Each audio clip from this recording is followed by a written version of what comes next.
Hello everyone. Last lecture में हमने cover किया था ओपन चैनल फ्लो का पार्ट 1, जिसमें हम पढ़े थे basic definitions and classification, most economical section and specific energy curve. इनसे रिलेटेड हम लास्ट 5 इयर्स के क्वेश्चंस भी करे थे।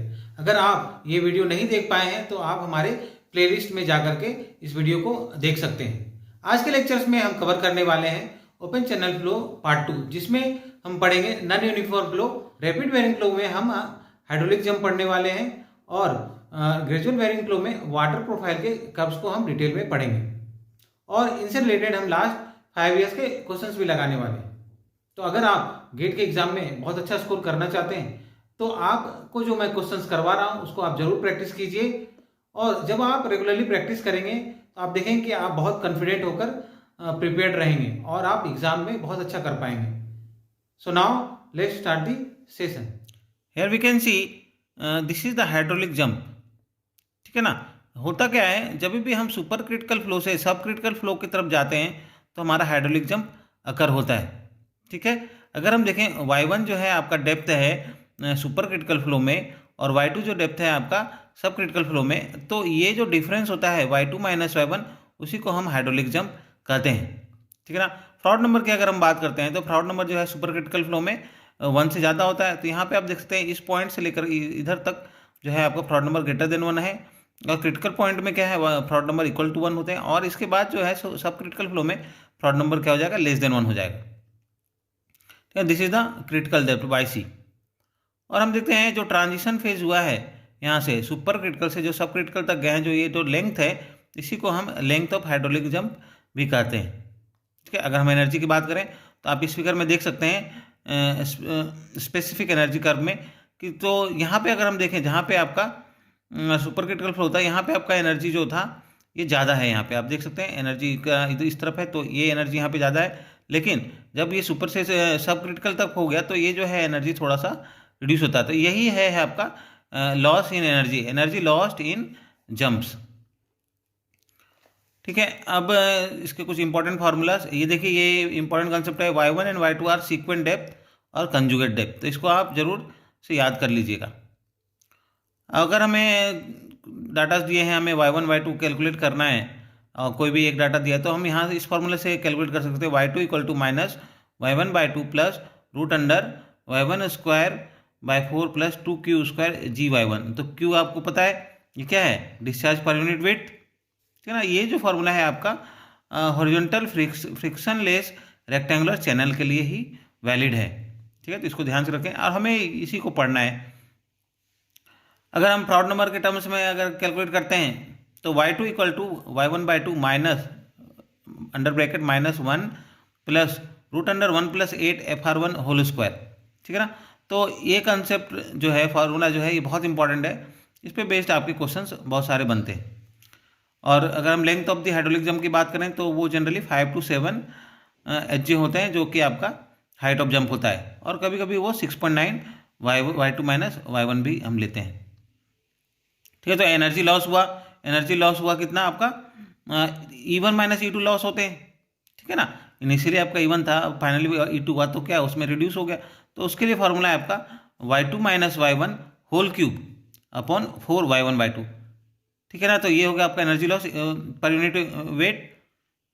तो यहाँ पे आपका ये आपका हेड में आता है, तो हमने ये जो है power loss in hydraulic jump क्या होगा आपका गामा क्यू एच होता है, जनरली हम लोग पढ़ चुके हैं ऑलरेडी, तो ये गामा क्यू इंटू EL हो जाएगा। ठीक है। तो this is the power loss. तो इस पे क्वेश्चन गेट पे कंटिन्यूसली आते रहते हैं।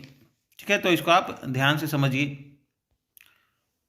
Eight sequent depth specific force is constant. ठीक है ना। स्पेसिफिक फोर्स क्या होता है आपका Q square upon G A1 plus A1 Z1 बार।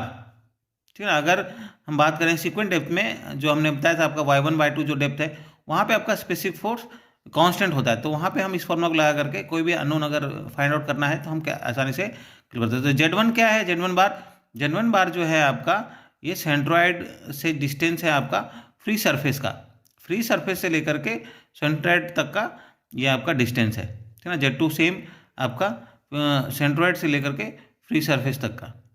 ठीक है। ये किसी भी सेक्शंस के लिए वैलिड रहते हैं, ट्रायंगल हो या ट्रेपेजोइडल हो या रेक्टेंगुलर हो। तो ये फार्मूला से बेस्ड आपके 2 क्वेश्चंस आए थे अभी गेट में, तो इसके भी क्वेश्चंस हम लोग लास्ट में करेंगे, तो आपको कंसेप्ट और भी अच्छे से समझ में आ जाएगा। अगर हमें क्रिटिकल डेप्थ निकालना है तो इसके लिए फॉर्मूला है y3³ equal to y1/2 into y1+y2/2, ठीक है ना। ये भी आपका रेक्टेंगुलर चैनल सेक्शंस के लिए ही वैलिड है। अब हम बात करते हैं ग्रेजुअली वैरिड फ्लो में।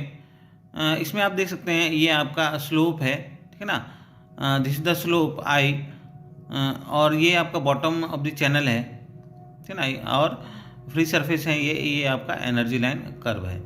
तो बेसिकली ग्रेजुअली वैरिड फ्लो हम जानते हैं कि बहुत स्लोली क्या होता है, आपका जो डेप्थ है या तो इंक्रीज हो रहा है या डिक्रीज हो रहा है, ठीक है ना।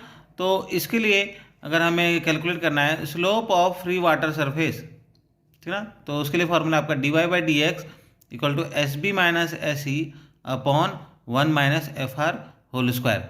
तो SB क्या है, SB है आपका dz/dx, ठीक है ना। ये जो स्लोप मैंने बताया ये आपका SB है, बेड स्लोप, तो slope of the bed of the channel, ठीक है ना, dz/dx equal to minus SB। और अगर हम बात करें स्लोप ऑफ एनर्जी लाइन का तो dE/dx equal to minus SE। तो these are the important terms. इस पे बेस्ड जो है हम वाटर प्रोफाइल सेलेक्ट करते हैं, तो ये बहुत भी इंपॉर्टेंट है, इसको भी आप याद कर लीजिएगा, ठीक है ना। तो अब now water surface profile. Water surface profile के लिए सबसे पहले हमें ये जानना होगा कि dy/dx अगर 0 होता है, ठीक है ना, अगर dy/dx 0 होता है slope of free water surface, तो उस केस में क्या होगा, free water surface is parallel to the channel bed.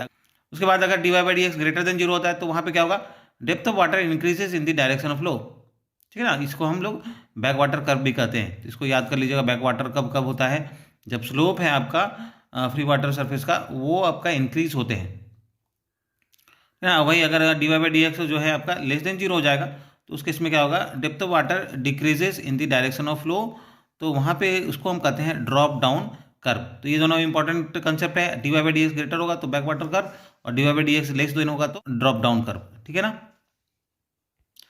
अब हम पढ़ेंगे water surface profiles. There are generally 5 types of water surface profile. कौन कौन से हैं आपके, पहले माइल्ड स्लोप कर्व, दूसरा है आपका स्टीप स्लोप कर्व, तीसरा क्रिटिकल स्लोप कर्व, चौथा है आपका हॉरिजॉन्टल स्लोप कर्व, और पांचवा है आपका एडवर्स स्लोप कर्व। तो ये बेसिकली 5 तरह के आपके वाटर सरफेस प्रोफाइल्स हैं, ठीक है ना। उसमें भी अलग अलग जोन्स हैं, तो उसको हम डिटेल में अभी पढ़ते हैं। और इस पे बेस्ड जो है फ्रिक्वेंटली गेट में क्वेश्चन आ रहे हैं, जो हम लास्ट में आपके 5 ईयर्स के क्वेश्चन लाएंगे, तो उसमें भी आपके 2 से 3 क्वेश्चन इसी कंसेप्ट पे बेस्ड हैं, ठीक है। तो सबसे पहले हम देखेंगे माइल्ड स्लोप कर्व। जब आपका स्लोप जो है, बेड स्लोप जो है आपका क्रिटिकल स्लोप से कम होता है, ठीक है ना, जब भी बेड स्लोप जो है क्रिटिकल स्लोप से कम होता है तो वहाँ पे आपका माइल्ड स्लोप कर्व एग्जिस्ट होते हैं। तो हम समझ सकते हैं माइल्ड मतलब कर्व है वो आपका स्लोली माइल्डली इंक्रीज हो रहा है। तो बेसिकली जो प्रोफाइल है उसको 3 पार्ट में डिवाइड किया गया है, zone 1, zone 2 and zone 3, M1, M2 and M3। तो देखते हैं कैसे इसको डिवाइड किया गया। तो उसके पहले सबसे पहले हमें NDL एंड CDL लाइन समझना है कि NDL क्या है और CDL क्या है, ठीक है ना। तो NDL stands for normal depth line and CDL stands for critical depth line, ठीक है ना। तो इस फिगर से हम थोड़ा समझते हैं कि NDL क्या है।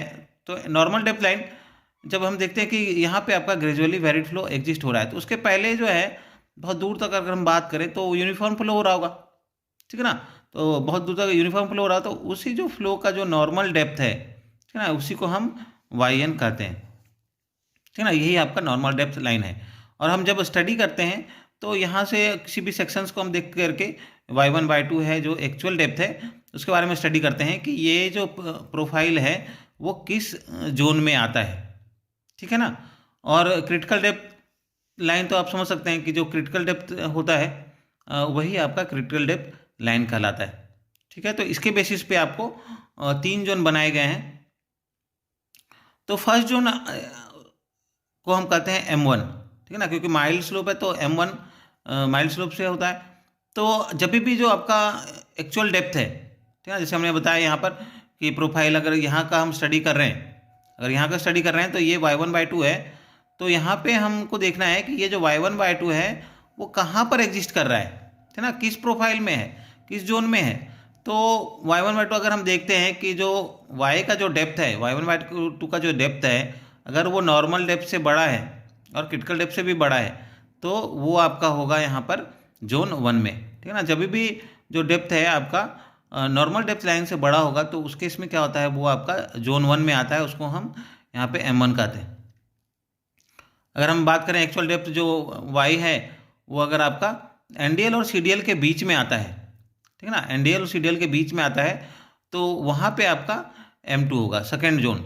और वही अगर YC से भी कम होता है, जो एक्चुअल y है, तो वो आपका हो जाएगा जोन 3। तो यहाँ पे आप देख सकते हैं, ये हमने लिख दिया है y greater than yn greater than yc, और yn greater than y greater than yc, और yn is greater than yc is greater than y। तो ये जो y अगर स्मॉल है, yc से भी छोटा है, तो उस केस में आपका जोन 3 हो जाएगा। और हम देख सकते हैं सभी केसेस में yn जो है वो yc से यहाँ पे बड़ा होता है, ठीक है, तभी आपका ये जो है माइल्ड स्लोप कर्व होता है।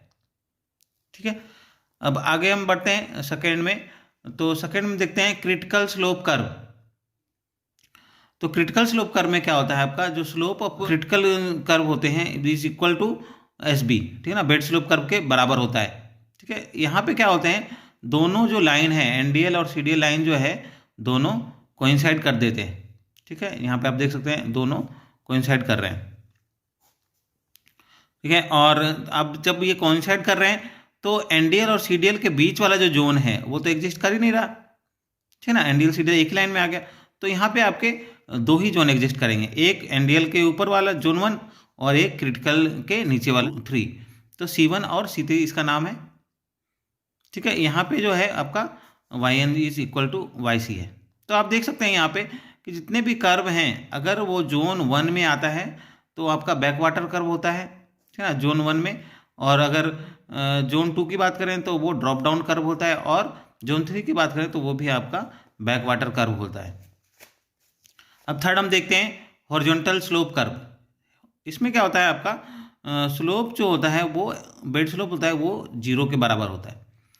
तो स्लोप 0 के बराबर, तो हम जानते हैं कि जो डिस्चार्ज होता है, डिस्चार्ज क्या होता है आपका एरिया इंटू वेलोसिटी। वेलोसिटी को हम लिख सकते हैं 1/n r⁻² 2/3 इंटू s⁻² 1/2। ठीक है ना, तो इस तरह से लिख सकते। तो स्लोप जो है अगर हम देखेंगे तो वो इन्वर्सली प्रोपोर्शनल है आपका y से। ठीक है ना, तो इसको हम लिख सकते हैं Q/A एंड इंटू R, ठीक है, इज इक्वल टू S। ठीक है ना, इस तरह से लिख सकते हैं r⁻²। तो यहाँ पे हम देख सकते हैं जो आपका डेप्थ है is inversely proportional to slope. ठीक है ना, तो स्लोप जो है अगर यहाँ पे 0 हो जाएगा तो डेप्थ क्या हो जाएगा, इनफाइनाइट हो जाएगा। तो इनफाइनाइट हो जाएगा तो बहुत ही लार्ज है वो हम लेंगे। तो यहाँ पे आप देखेंगे कि जो yn है वो बहुत ही लार्ज है। ठीक है, तो yn से ऊपर होने का संभावना कहाँ है, नेग्लिजिबल है। तो यहाँ पे आपका जो है जोन 1 एग्जिस्ट नहीं करेगा। ठीक है ना, यहाँ पे जोन 2 एंड जोन 3 एग्जिस्ट करेंगे। ठीक है ना, जोन 2 जिसको H2 कह सकते हैं, जोन 3 H3 कह सकते हैं। ठीक है ना, this is your critical depth line, और ये आपका नॉर्मल डेप्थ लाइन हो गया। ठीक है ना, तो जब आपका जो y जो दिया है, अगर एक्चुअल डेप्थ जो दिया है वो yn और क्रिटिकल डेप्थ के बीच में आएगा तो ये आपका H2 हो जाएगा। और जब आपका जो एक्चुअल कर्व है, एक्चुअल डेप्थ है, वो अगर CDL से छोटा होगा तो उसको हम थर्ड जोन में कहेंगे। ठीक है ना, H3।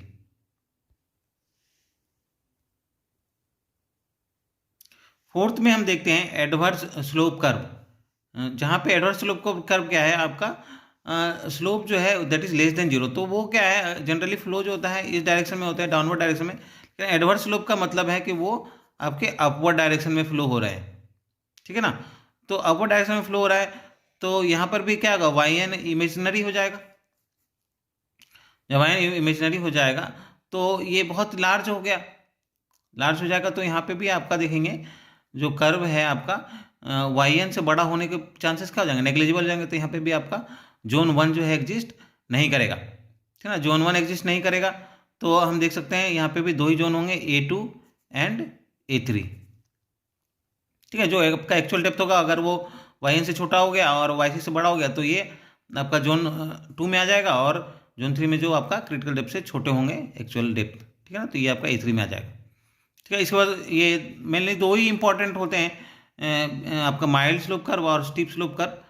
तो स्टीप स्लोप कर्व जो है आपका, यहाँ पे आपका जो होता है बेड स्लोप जो होता है आपका ग्रेटर देन एस सी होता है। तो यहाँ पे स्टीप मतलब कि बहुत स्पीड से आपका जो स्लोप जो है वो चेंज हुआ है, बहुत डीप जा रहा है। तो यहाँ पे क्या हो जाता है, उसका जनरली रिवर्स हो जाता है। यहाँ पे आपका जो हो जाता है वाई एन जो होता है वो हमेशा वाई सी से छोटा हो जाता है। ठीक है। तो यहाँ पे आप देख सकते हैं सीडियल लाइन जो है आपका, क्रिटिकल डेप्थ लाइन जो है वो आपका ऊपर रहेगा आपका नॉर्मल डेप्थ लाइन से। ठीक है। और तो you can see this is the Y C Y N and this is Y C. तो यहाँ पे भी आप देख सकते हैं तीन कर्व बनेंगे, तीन जोन बनेंगे, जोन 1, जोन 2 एंड जोन 3। तो जोन 1 को हम S1 और जोन 2 को S2 एंड जोन 3 को S3 कहते हैं। तो इसमें क्वेश्चंस बनते हैं कि आपको बताना है कि कौन से प्रोफाइल में आ रहा है, कौन से जोन में आ रहा है, S1 में आ रहा है, M1 में आ रहा है, M2 में आ रहा है। तो आपको क्या करना पड़ेगा, नॉर्मल डेप्थ निकालना पड़ेगा, क्रिटिकल डेप्थ निकालना पड़ेगा और एक्चुअल डेप्थ जो अगर दिया हुआ है। तो अगर ये तीनों को हम, अगर ये तीनों डेप्थ हम निकाल लेते हैं वाई एन, वाई सी और वाई, तो हम आसानी से आइडेंटिफाई कर सकते हैं कि ये कौन से जो है वाटर प्रोफाइल्स में आ रहा है, स्टीप स्लोप कर्व में आ रहा है, माइल्ड स्लोप कर्व में आ रहा है। ठीक है ना। तो यहाँ पे आप देख सकते हैं जब भी जो वो एक्चुअल डेप्थ है वो क्रिटिकल डेप्थ से ज़्यादा होगा, ठीक है ना, तो वहाँ पे S1 प्रोफाइल हो जाएगा। और जब दोनों के बीच में आएगा, एनडीएल सीडीएल लाइन के बीच में आएगा तो वो S2 हो जाएगा। और जब भी एनडीएल से छोटा होगा तो वो S3 कर्व हो जाएगा। तो यहाँ पे आप देख सकते हैं जो YC है, जो क्रिटिकल डेप्थ है यहाँ पे, वो YN से बड़ा होता है। ठीक है। तो this is the reverse of the mild slope curve. ठीक है ना। तो इस तरह से हमें टोटल 12 जो है जोन मिल गए। होना तो चाहिए 5 × 3 15 जोन होने चाहिए थे, लेकिन यहाँ पे 12 जोन ही मिलते हैं। तो इसमें बेसिकली देखते हैं कि 3 जगह पे जो है वो एग्जिस्ट नहीं करता है, जिस कारण से हमें 12 ही जोन मिलते हैं। ठीक है। तो और एक चीज़ हमने आइडेंटिफाई किया कि जोन 1 एंड जोन 3 जो है जनरली बैकवाटर कर्व होते हैं, और जोन 2 क्या होता है, ऑलवेज ड्रॉप डाउन कर्व होता है। ठीक है। तो अब हम जो है क्वेश्चन सॉल्व करेंगे इससे रिलेटेड, तो आपको जो है कंसेप्ट और भी क्लियर हो जाएगा। हमने फोकस्ड जो है आपका गेट के लिए ही जो है आपको कंसेप्ट बताया, जिससे को आप पढ़ने के बाद आसानी से गेट के क्वेश्चंस लगा पाएंगे। क्वेश्चन नंबर 8 जो कि आपका गेट 2020 में पूछा गया था आफ्टरनून सेशन में, a hydraulic jump occurs in a triangular V shaped channel with side slope 1:1 vertical to horizontal. The sequent depths are 0.5 meter and 1.5 meter. The flow rate in meter cube per second rounded off to 2 decimal places in the channel is.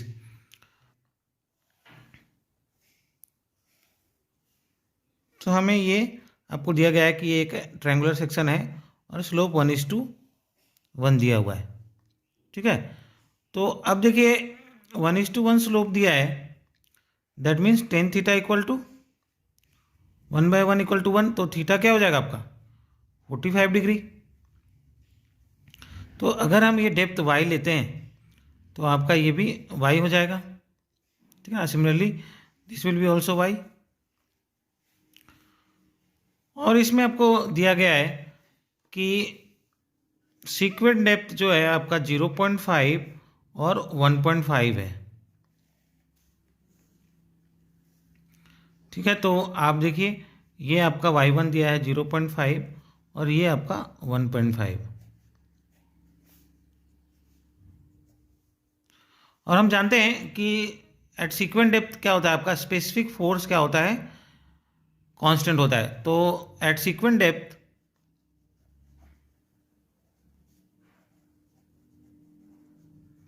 Specific force is constant. तो specific force क्या होता है, Q² upon AG plus A into Z bar. ठीक है। तो equal to constant. तो हमें पता है कि A1 जो है आपका पार्टिकुलर सीक्वेंट डेप्थ में जो एरिया होता है, और Z क्या होता है आपका टॉप ऑफ द सरफेस से आपका जो फ्री सरफेस है वहाँ से आपका सेंट्रोइड ऑफ द सेक्शन। तो सेक्शन आपका ट्रायंगुलर है तो Z क्या हो जाएगा आपका y/3 हो जाएगा। तो अगर हम इसको दोनों सेक्शन में लगाते हैं तो Q² upon A1G plus A1 into Z1 bar equal to Q² upon A2G plus A2Z2 bar. ठीक है, सिंपल है। अब हम इसमें डाटा फीड कर देंगे और हम आसानी से ये जो हमें डिस्चार्ज निकालना है उसको हम कैलकुलेट कर सकते हैं। तो देखिए A1 क्या होगा आपका, आप देख सकते हैं ट्रायंगुलर सेक्शन है, तो ट्रायंगुलर सेक्शन में ये जो आपका बेस हो गया, ये क्या हो गया 2y हो गया। तो एरिया हम जानते क्या था, half into base into height, तो बेस 2y हो रहा है और हाइट कितना हो रहा है आपका y, तो ये आपका हो जाएगा y²। ठीक है ना, ये 2 कैंसिल हो जाते हैं, तो y² हो गया आपका एरिया। और Z1 या Z2 बार जो भी है तो आपका क्या हो जाएगा y/3। अगर हम A1 की बात कर रहे हैं तो ये आपका y1 हो जाएगा। ठीक है, वहीं अगर A2 की बात करेंगे तो y2 हो जाएगा। y1 कितना दिया है 0.5 और y2 कितना दिया है 1.5, तो A1 क्या हो गया आपका y1², तो y1 कितना है 0.5 का होल स्क्वायर, तो ये क्या हो जाएगा 0.25 मीटर स्क्वायर। अगर A2 की हम बात करें तो आपका y2², तो ये कितना दिया है आपको 1.5 का होल स्क्वायर, तो कितना हो जाएगा 2.25 मीटर स्क्वायर।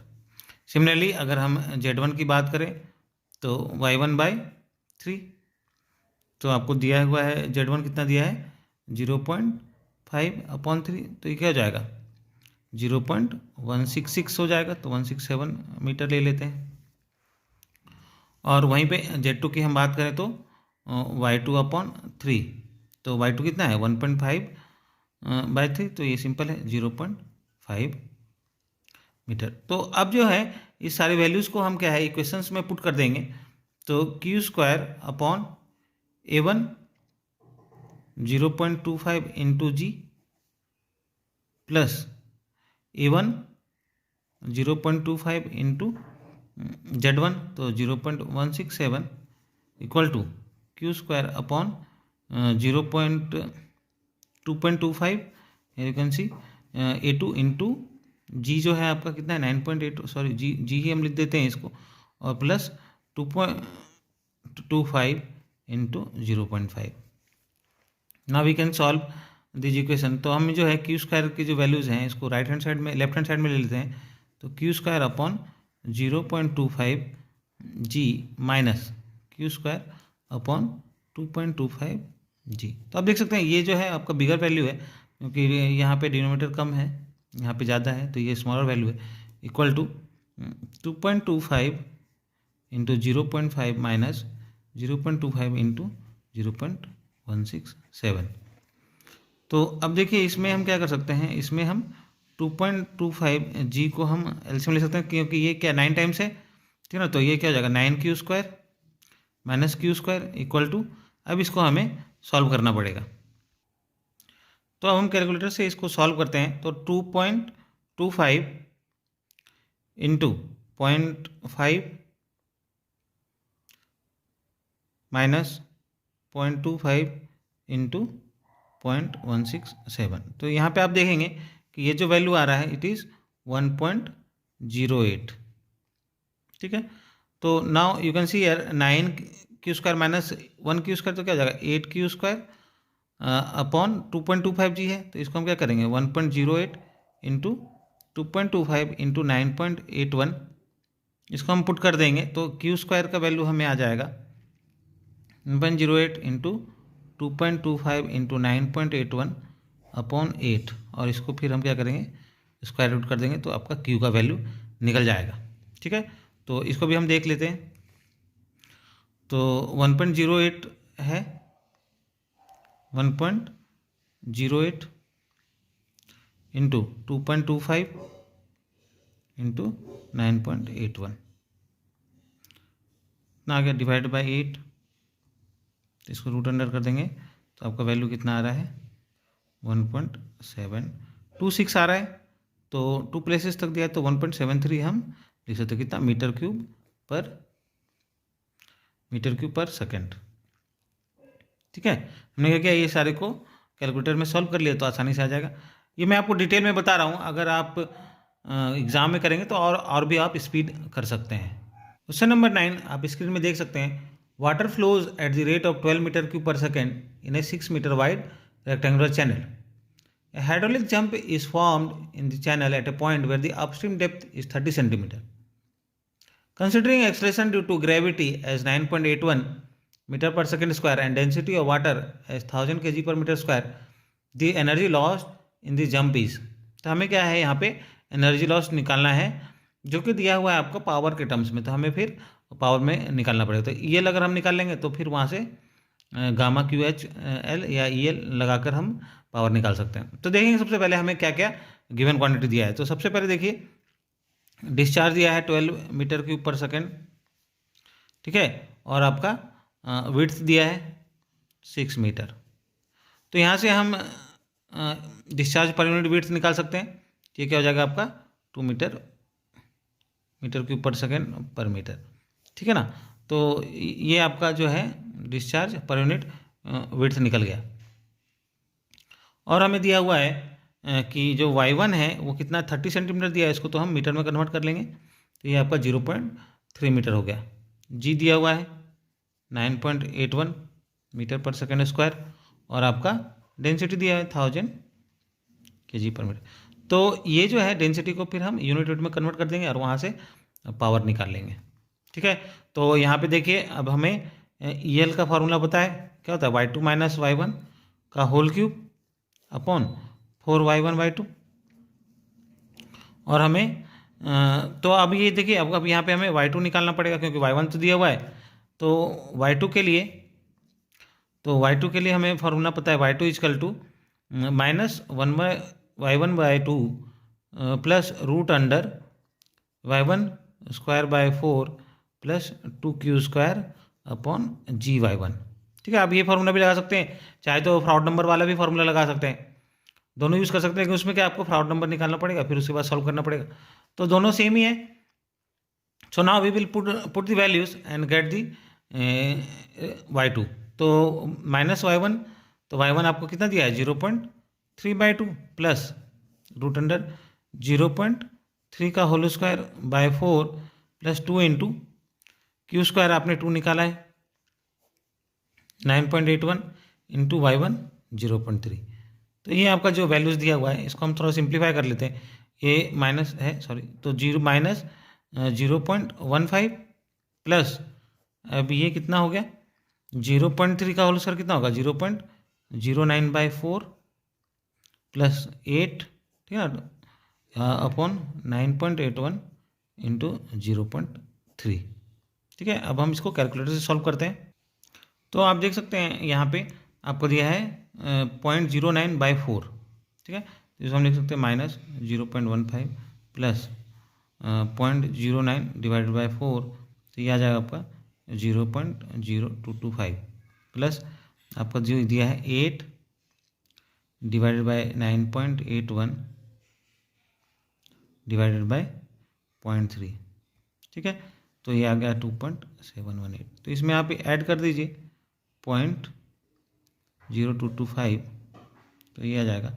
इसका आप रूट अंडर ले लेंगे तो ये आपका माइनस 0.15 प्लस 1.655, ठीक है ना।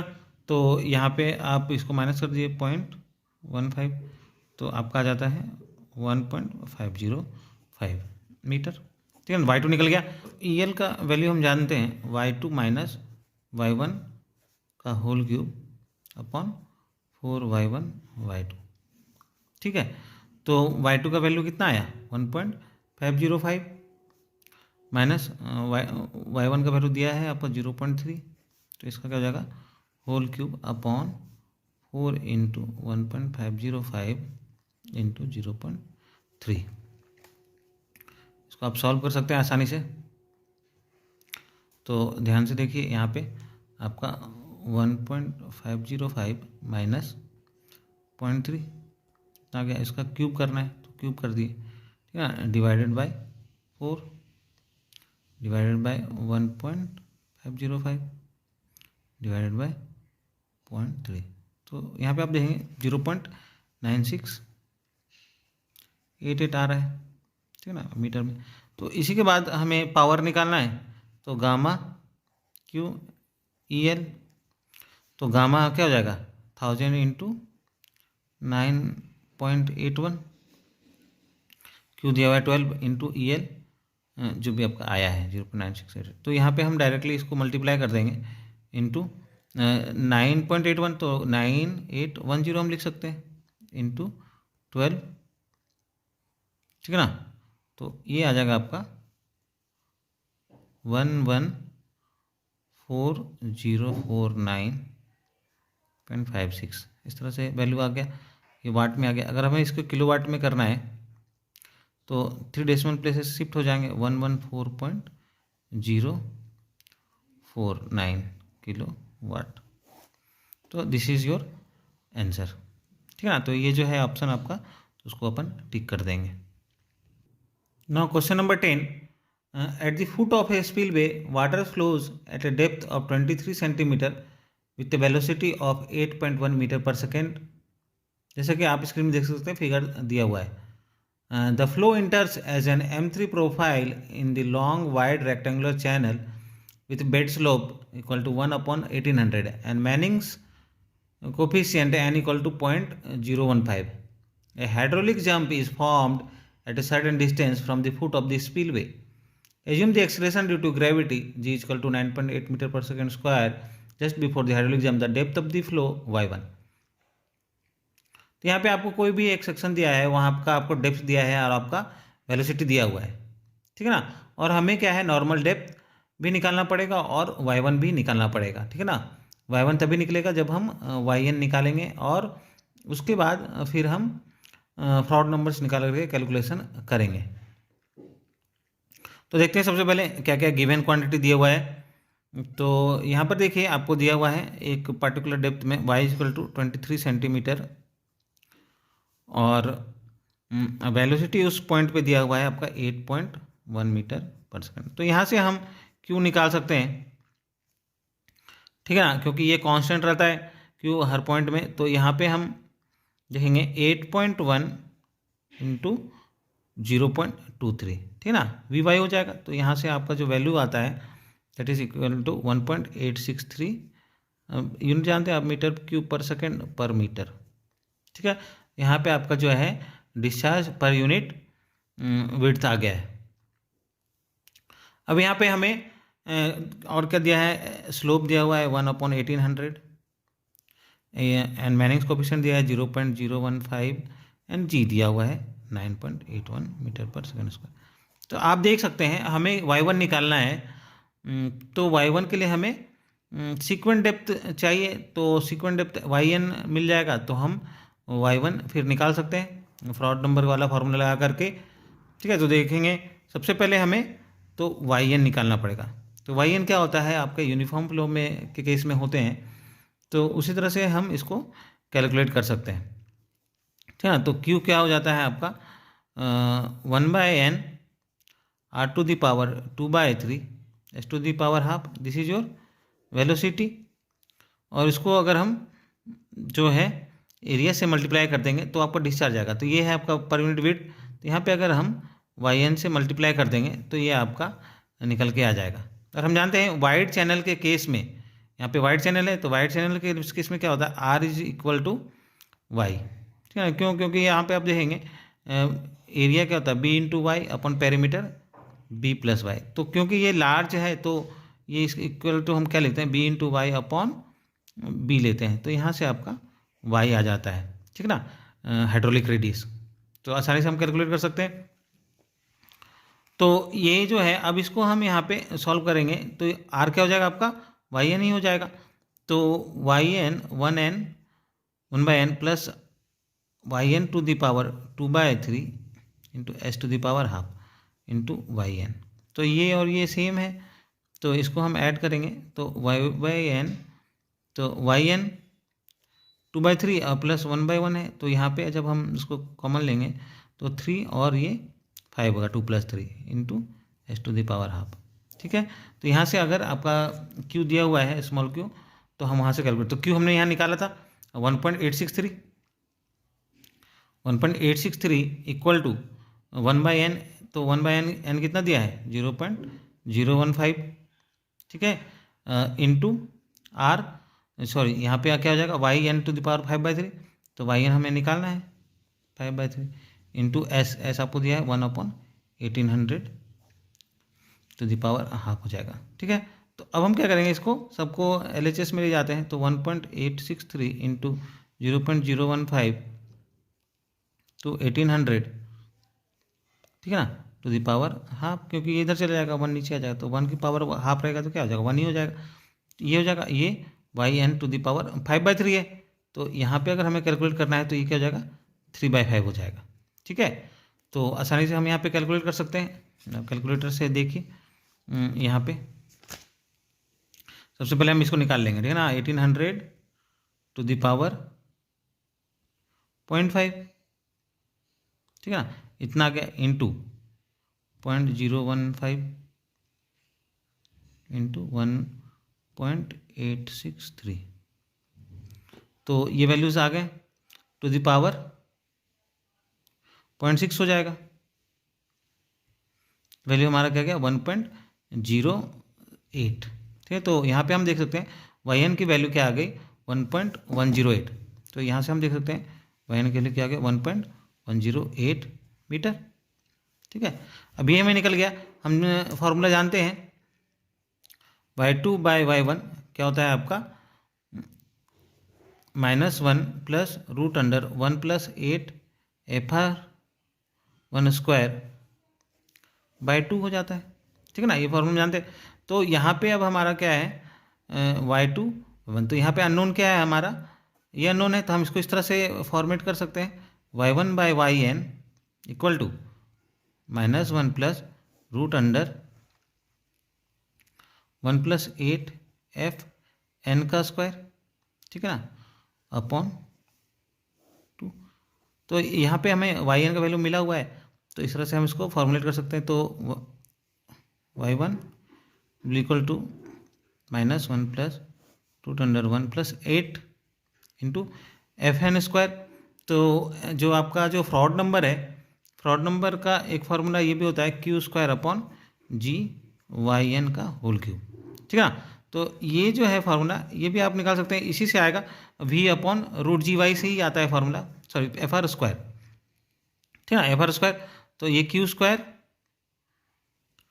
अपॉन GYN का क्यूब, ठीक है, इंटू y 1.108। तो इसको आप मल्टीप्लाई कर सकते हैं, तो आंसर आ जाएगा -1 प्लस 1 + 8 इंटू डिस्चार्ज, ये जो है आपका 1.863 का whole square upon 9.81 into YN। तो YN हमें पता है 1.108 का क्यूब। तो इस तरह से इसको हम सॉल्व करेंगे, और इसको अगर 1.108 से मल्टीप्लाई कर देंगे तो हमारा आंसर आ जाएगा। सॉरी, यहाँ पे जो है आपका 2 छूट रहा है, ठीक है, तो 2 यहाँ पे आ जाएगा। तो अब देखिए इसमें इसको कैलकुलेट कर लेते हैं हम लोग, टफ नहीं है, आसानी है। तो देखिए 1.863 का स्क्वायर, ठीक है ना, स्क्वायर कर देंगे इंटू 8, इतना आ गया, डिवाइडेड बाय 9.81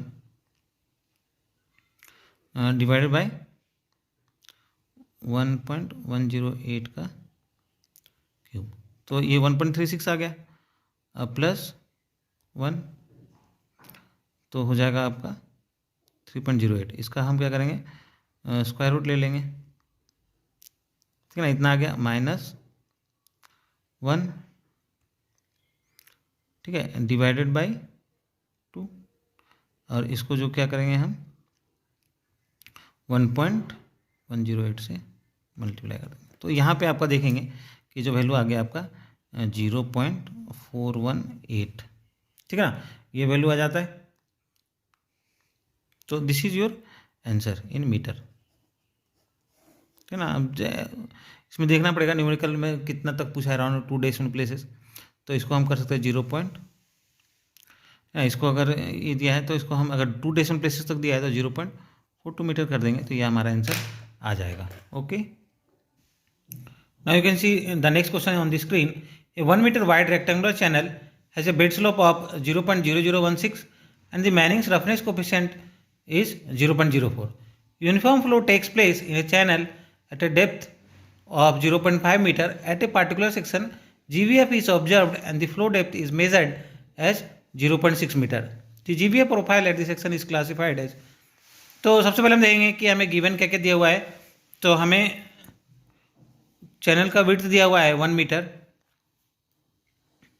और स्लोप दिया हुआ है बेड स्लोप 0.0016. मैनिंग्स कोफिशिएंट दिया हुआ है 0.04. ठीक है. और हमें दिया हुआ है कि जो नॉर्मल डेप्थ है यूनिफॉर्म फ्लो में, जो नॉर्मल डेप्थ दिया हुआ है आपका 0.5 और आपको y दिया हुआ है 0.6. ठीक है ना. तो हमें क्लासीफाई करना है कि ये कौन सा वाटर प्रोफाइल है. ठीक है. तो सबसे पहले हमें देखना पड़ता है, इसमें हमें तीनों चीज़ें चाहिए. वाई एन दिया हुआ है आपको, वाई आपको पता है और वाई सी हमें निकालना पड़ेगा. अगर हमें ये तीनों पता चल जाता है तो उससे हम आसानी से आइडेंटिफाई कर लेते हैं कि ये कौन सा वाटर प्रोफाइल है एंड कौन सा जोन है. ठीक है. तो सबसे पहले हमें क्या करना पड़ेगा, इसके वाई से निकालने पड़ेंगे. जब तीनों वैल्यूज आ जाएंगे तो हम आसानी से क्लासीफाई कर सकते हैं. तो हम जानते हैं वाई सी के लिए फॉर्मूला Q²/G⁻³ 1/3 होता है. ठीक है ना. तो लेकिन हमारे पास यहाँ पे डिस्चार्ज दिया ही नहीं है, तो हमें डिस्चार्ज निकालना पड़ेगा. यहाँ पे देखेंगे कि आपका जो यूनिफॉर्म फ्लो कहाँ पे हो रहा है, at the depth of 0.5 metre.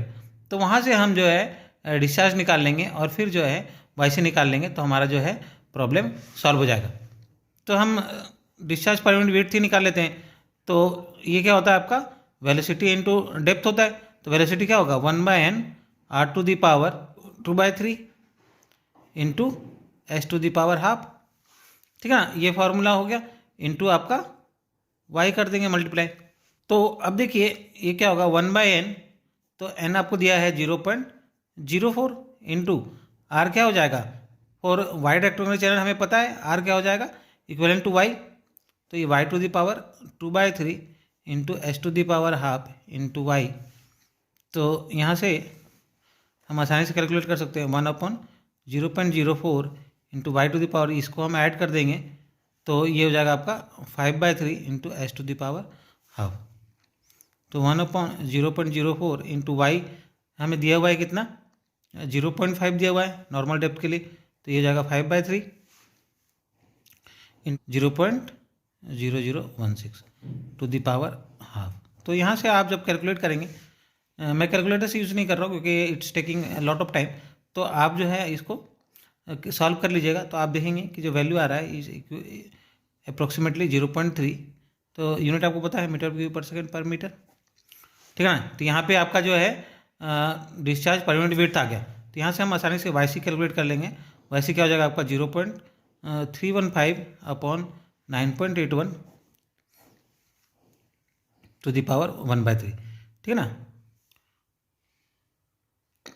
ठीक है. ये Q है तो Q का स्क्वायर/G. फिर इसको आप जब सॉल्व करेंगे तो आप देखेंगे कि ये 0.318 मीटर आ रहा है. तो अब आप देखिए ये समझना है कि तीनों लाइन को आपको देखना पड़ेगा. ठीक है. तो ये है आपका YN है. ठीक है ना. ये YC है. तो YN कितना है आपका, YN है हमारा 0.5, YC कितना है 0.318. तो और ये क्या है आपका Y जो है Y 0.6 है. तो आप देख सकते हैं कि ये जो है ये इट इज़ एबव YN. तो यहाँ पे हमारा जो कंसेप्ट बन रहा है ये बन रहा है आपका Y is greater than YN is greater than YC. तो हम जानते हैं ये होता है M1, ये होता है M2 और ये होता है M3 ना. जब भी YN YC से बराबर तो ऑब्वियसली माइल्ड स्लोप है, और जब ये सबसे हाईएस्ट में आ गया YN से बड़ा हो गया तो ये आपका M1 हो जाएगा. So the answer will be C M1. Okay. Next question you can C a 3 meter wide rectangular channel carries a flow of 6 meter cube per second. The depth of the flow at the section is 0.5 meter. A flat topped hump is to be placed at the downstream of the section P. Assume negligible energy loss between section P and hump and consider G as 9.81 meter per second square. The maximum height of the hump which will not change the depth of the flow at the section P is. तो आप देखेंगे इसमें क्या क्या given दिया है. तो आपको विड्थ दिया है 3 मीटर, ठीक है, डिस्चार्ज दिया हुआ है 6 मीटर क्यूब पर सेकेंड। तो यहाँ से क्यू आप निकाल लीजिएगा, 2 हो जाएगा, 2 metre cube per second per metre, ठीक है ना, डिस्चार्ज पर यूनिट विड्थ।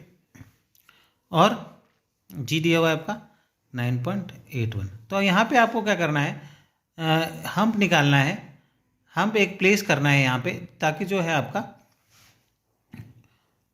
ये a flat topped hump is to be place at the downstream section, energy loss between this is the maximum height of the hump. तो maximum height निकालना है hump का।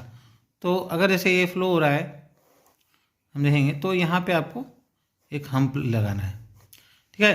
तो हम देखेंगे maximum height कब आएगा, जब ये जो है आपका ई मिनिमम होगा, ठीक है ना, ई मिनिमम, और ये आपका जेड हाइट हो जाएगा हम्प का, ठीक है। और यहाँ पे अगर हम बात करते हैं, यहाँ पे आपका एनर्जी है, तो हम देखेंगे यहाँ पे स्पेसिफिक एनर्जी जो है वो कंजर्व है। तो यहाँ पे E will be equal to E minimum plus Z, ठीक है ना। तो यहाँ से अगर मिनिमम एनर्जी हम यहाँ पर रखेंगे तो ये आपका जो है मैक्सिमम हम्प निकल के आ जाएगा। तो ये हम कैलकुलेट करते हैं, ई हमारा क्या होता है, वाई हमें पता है, Y plus Q square upon 2g/2, ठीक है, equal to E minimum 3/2 Y C plus Z, ठीक है ना, ये मैक्सिमम होगा। तो अब हमारे पास ये सारे क्वांटिटीज दिए हुए हैं, हमें बस वाई सी निकालना है। तो वाई सी निकालने के लिए वाई सी निकाल के हम जानते हैं formula Q square upon G to the power 1/3। तो आसानी से आप यहाँ से निकाल सकते हैं 2 स्क्वायर अपॉन 9.81। तो ये आप देखेंगे कि 0.74 मीटर आ रहा है, ठीक है। अब ये वैल्यू को हम यहाँ पे फीड कर देंगे, और y का हमें पता है, y का वैल्यू कितना है 0.5 प्लस क्यू स्क्वायर, आपको जा क्यू पता है 2 square upon 2 into 9.81 into Y square 0.5 का whole square equal to 3/2 into 0.74 plus delta Z. तो यहाँ से आप देखेंगे कि डेल्टा जेड का जो वैल्यू है कैलकुलेट कर लीजिएगा, क्योंकि कैलकुलेटर से तो मैंने आपको क्वेश्चंस कराए हैं, तो आसानी से कर लेंगे। तो ये जो आएगा वैल्यू ये 0.205 मीटर आता है, ठीक है ना। तो इस तरह से इसको आप सॉल्व कर लीजिएगा। The next question you can C in the screen, the pre-jump proud number for a particular flow in A horizontal rectangular channel is 10, ठीक है ना। तो आपको F1 दिया हुआ है 10, ठीक है। The ratio of the sequent depth, तो सीक्वेंट डेप्थ निकालना है, उसका रेशियो y2 अपॉन y1। तो ये बहुत सिंपल क्वेश्चन है, तो आप इसको निकाल सकते हैं। ये फॉर्मूला आपको पता है, post jump upon pre jump y2 upon y1 equal to 1/2 √1 + 8 f1 स्क्वायर -1, ठीक है ना। ये फॉर्मूला आपको पता है, तो directly you can feed the datas and you will get the result 1 + 8। अब f1 स्क्वायर तो ये क्या हो जाएगा 100 हो जाएगा, ठीक है ना, ये -1,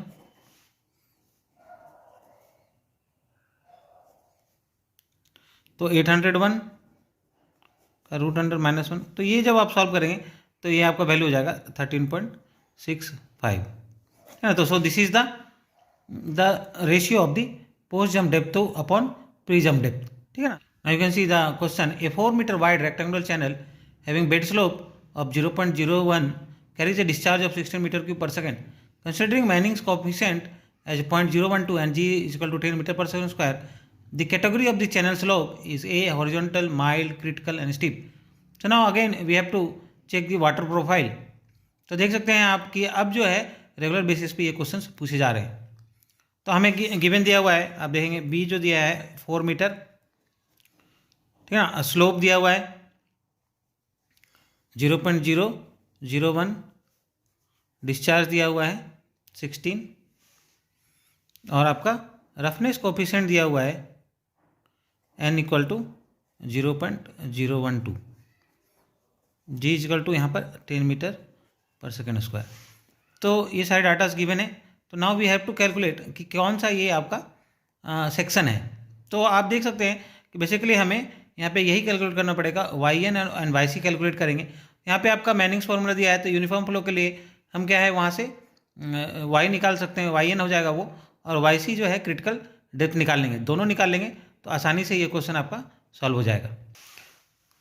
तो जो आपको डिस्चार्ज दिया है 16 मीटर क्यूब पर सेकेंड, तो यहाँ से हम जो है स्मॉल क्यू निकाल सकते हैं 16/4, तो क्या हो जाएगा 4 metre cube per second per metre. तो this is your discharge per unit weight, है ना, क्यू आ गया। तो यहाँ से हम आसानी से वाई सी निकाल सकते हैं। तो वाई सी हो जाएगा आपका Q²/G⁻⁴, ठीक है। तो ये जो हो गया वैल्यू, ये आ जाएगा आपका 1.169, ठीक है ना। क्यू में आप पुट कर दीजिएगा वैल्यू 4, ठीक है ना, 16/10 है तो 1.6⁻⁴ करेंगे तो आपका ये वाई सी आ जाएगा। अब हमें क्या करना है, अब हमें वाई एन निकालना है, ठीक है।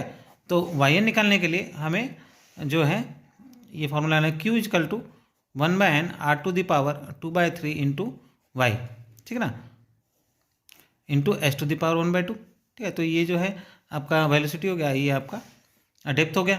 तो यहाँ से आपका वाई एन निकल जाएगा। तो सारे वैल्यूज आपको पता है, ये 4 है, 1n आपको दिया हुआ है 0.02। और जो हम जानते हैं कि जब भी वाइडर रेक्टेंगुलर सेक्शन की बात करते हैं तो जो आपका आर हो जाता है वो वाई के इक्विवेलेंट ही हो जाता है। तो y⁴ और y तो ये क्या हो जाएगा 5/3 इंटू एस आपको दिया हुआ है, 0.001 तो यहाँ से आप कैलकुलेट कर लेंगे आसानी से। तो ये जैसे देखिए इसको आप ले जा सकते हैं 0.02/0.001 तो यहाँ से आप देखेंगे तो y⁵ जगह। तो ये जो है इसको आप क्या करेंगे कि y कैलकुलेट करना है तो ये हो जाएगा आपका 3/5। तो यहाँ से जब आप कैलकुलेट करेंगे तो y जो है y का वैल्यू आपका आ जाएगा 2.95 मीटर, ठीक है। तो आप देख सकते हैं yn जो है, yn जो हमारा आ रहा है वो 2.95 आ रहा है और yc जो आ रहा है वो 1.169 मीटर। तो आप यहाँ से दोनों को रिलेट कर सकते हैं। तो यहाँ पे आप क्लियरली देख सकते हैं yn ग्रेटर देन yc हो रहा है, ठीक है। और आपको ऑप्शंस में दिए हुए हैं कि माइल्ड स्लोप, तो basically yn is greater than yc। आप देख सकते हैं ये प्रैक्टिकली वैल्यू है, ये इनफाइनाइट नहीं है। इनफाइनाइट होता तो अपन एक बार दूसरे के बारे में सोच सकते थे, ठीक है ना। लेकिन यहाँ पे आपका फिक्स्ड वैल्यू है और yn ग्रेटर देन yc है, तो this will be mild, so the option will be B. So all of you have understood the topic. So आप लोग जो है ये क्वेश्चंस जरूर लगाइएगा, तभी आपके जो है कंसेप्ट क्लियर होंगे। मैंने जो है आपको सभी बेसिक कंसेप्ट बताए और हर क्वेश्चंस को सॉल्व करके दिखाया है। तो अगर आप इसको अच्छे से प्रैक्टिस करेंगे तो आपके जो है गेट में 3 से 4 मार्क्स कहीं नहीं जा रहे हैं और आसानी से आप उसमें स्कोर कर पाएंगे। So please please please it's humble request to all of you, please subscribe my YouTube channel for upcoming videos, जिससे कि आप आसानी से गेट क्वालिफाई कर लेंगे। Thank you very much.